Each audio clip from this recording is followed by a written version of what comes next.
Hanggang ngayon ay hindi pa rin makapaniwala si Yvonne Flores Rodriguez na isa siya sa mga top-notcher sa katatapos pa lang na licensure examination for professional teachers. Batay sa lumabas na resulta nitong Disyembre 12, nakuha niya ang ika-8 pwesto sa nasabing exam, isang tagumpay na higit pa sa kanyang inaasahan. Graduate si Yvonne ng Bachelor of Secondary Education major in English at Ateneo Dinagat University.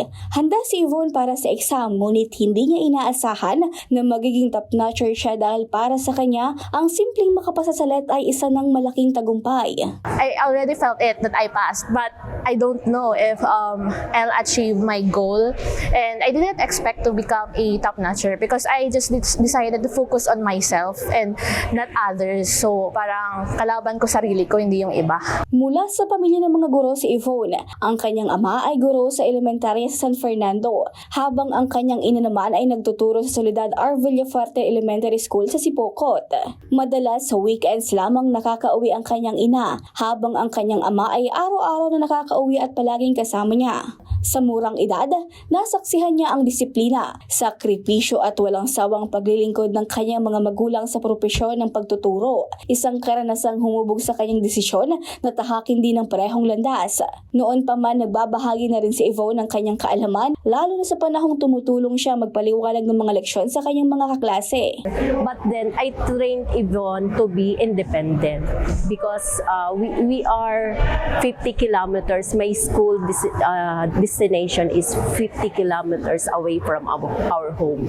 So I trained her, the knowledge, the skills, and competence, and being resilient at all times. Sabi ko, anak, the important thing is the values. You must have your self-discipline.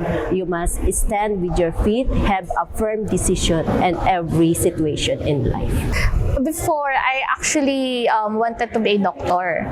However, when I was in grade 9, I had this English teacher that I was really inspired by her. And when I was teaching my fellow classmates on certain difficult topics, I found it fun to teach them, and it felt fulfilling to make them understand these kinds of concepts. And from that, I think my passion for teaching was ignited, and I thought of taking this path.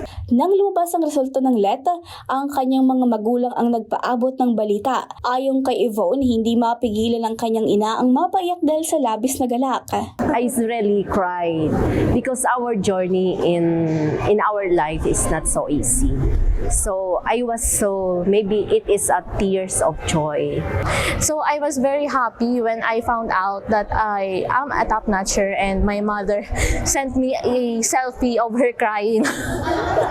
I did not cry, and I don't know, I was happy but I did not cry because naunahan na nila ako. Hindi rin naging madali ang pag-aaral, lalo na noong pandemya dahil sa limitasyon sa budget ng pamilya. Noong panahong ito, naisipan ng kanyang ina na si Vivian, na dating Camarines Head Start program ng Province of Camsor, na lumapit sa pamahalaang palalawigan upang mag-apply ng scholarship para kay Yvonne. Agad namang naipagkaloobang full scholarship na nakatulong kay Yvonne na maipagpatuloy ang kanyang pag-aaral hanggang sa makapagtapos ng kolehiyo sa Ateneo Dinagat University. From the scholarship program of the province of Camarines Sur, that was the time of the pandemic. I had an appointment with the former governor, Govnix, and I was surprised that the scholarship was 100%, and it really helps a lot for her education from senior high school down to college. Kaya, very thankful po ako.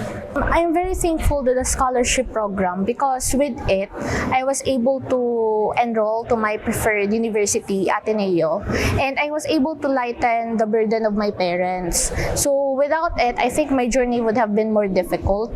So I'm very thankful because with the scholarship program, it was like a smooth journey for me from senior high to college. Ngayon, ganap ng licensed professional teacher si Yvonne, isang patunay na ang sipag, dedikasyon, determinasyon at suporta mula sa magulang at pamahalang palalawigan ng Camarines Sur ay malaking bagay para maabot ang pangarap. Regine Boy, CSN.